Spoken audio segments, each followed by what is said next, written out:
Hey guys, so in this video I'm just going to fairly quickly show you how to take your scanned artwork and edit it in Photoshop so that it looks good to be put on a website or put on Instagram, or maybe you want it at high resolution to print. So we're starting here with just a scan of a picture in my sketchbook, as you can see. So this is just in the preview app on Mac. So I'm just gonna, I can do this in Photoshop too, but I'm just gonna flip it that way. And then I've already saved it, so it's saved in my Dropbox there. So I can actually just get rid of this now and then find the file in Dropbox, which is St. Paul's. And then I'm going to open with Photoshop.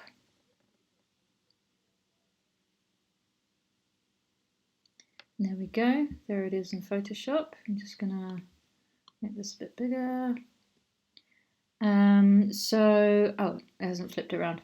Never mind, we'll do that now. So I go to image rotation, and I need to flip it around counterclockwise, so 90 degrees counterclockwise. Just going to make it a bit smaller so we can see the whole thing. Then the first thing I tend to do is to crop it, so I'm going to press C on my keyboard for the shortcut. If not, it's this icon here on the left hand side, this cropping symbol.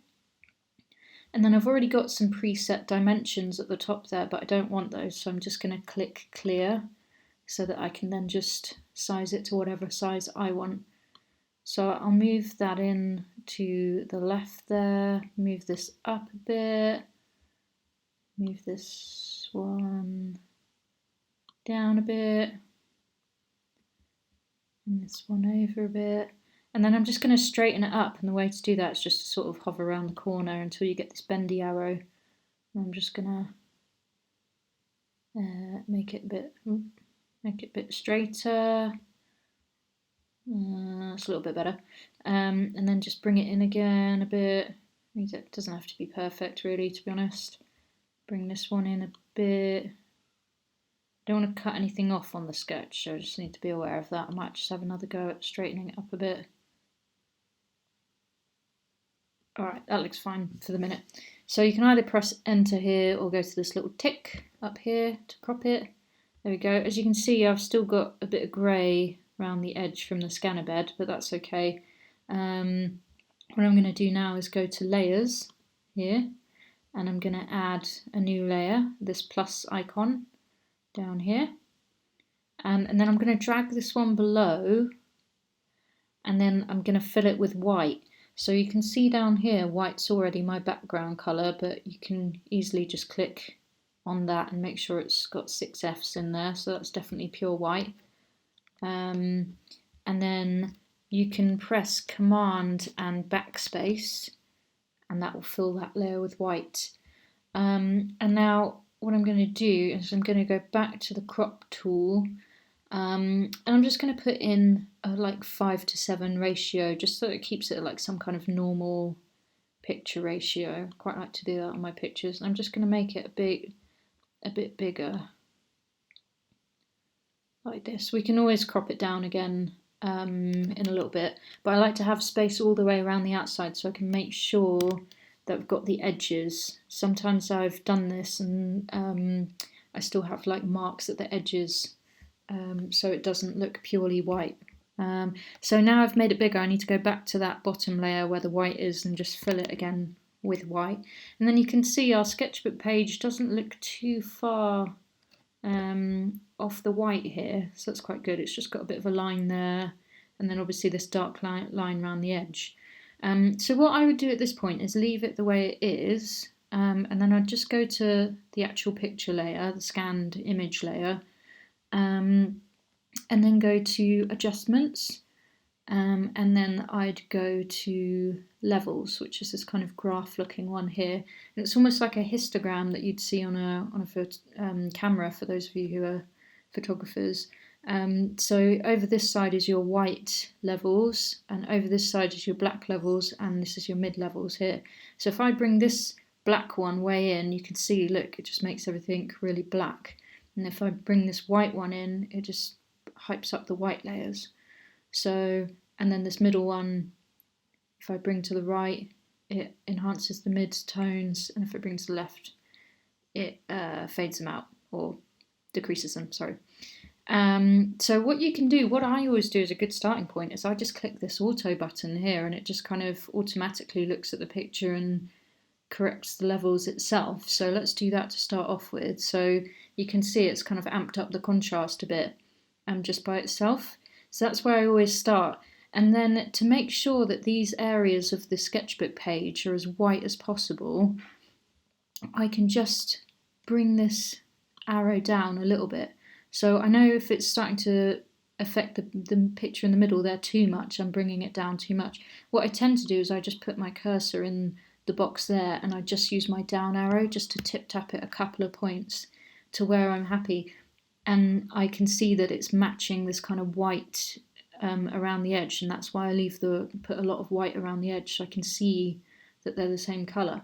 So now I've done that, I obviously need to get rid of these sort of lines, and I find the best way to do that is go back to your layer with the scanned picture on, and then come down here to this rectangle with a hole in the middle, and that's called a layer mask. So I'm going to click that, and it's going to add a layer to the same, it's going to add a mask, to the same layer as my scanned image. So I need to make sure I'm clicked on that. If you're not, it will look like that. You need to actually click on that white rectangle there, and then you need to press B or go and find your brush icon on the left. And then you need to make sure your foreground colour, so the box on top here, is set to black. And that's going to remove, see how that's removing anything. And what it's doing is it's just scraping that layer away. So that's why it's important we need this layer of white below, because if that wasn't there, then it would just be the checker box transparent things, which is not what we want. So that's why you need that white layer below. So just, so that shows what happens if you're not selected on the layer mask. So I've just actually put a blob of black now on that white layer beneath. So I can press Command and Z on a Mac. I guess it's Control and Z on a PC, not too sure. And make sure I select the layer mask, and then carry on getting rid of the lines. And I can also just get rid of any splatters I don't like. I went a bit mad on the splatters, so I can just edit some of those out if they're a bit too much, if they're a bit too in your face. And so what I did there is I just pressed Command and the plus icon, the plus key, just to zoom in a bit.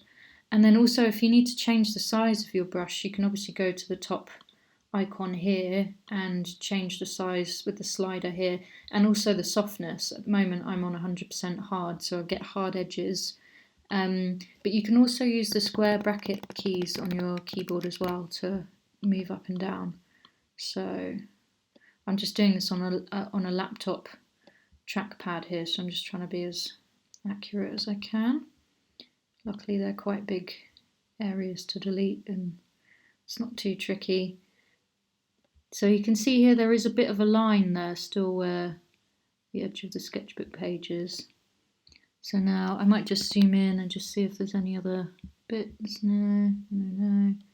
Okay, and then are there any of these splatters I'd like to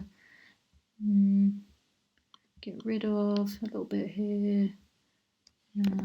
Maybe that one there.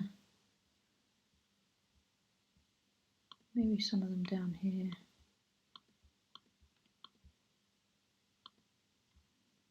There we go.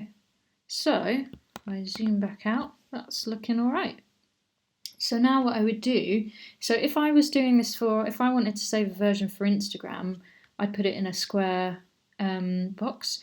So I'd go, I'd click back on my picture image, just to make sure I'm on the right bit, and I'd click C again, or the crop tool over on the left there, and then at the top I'd go to 1:1 square there, and then I can drag that out.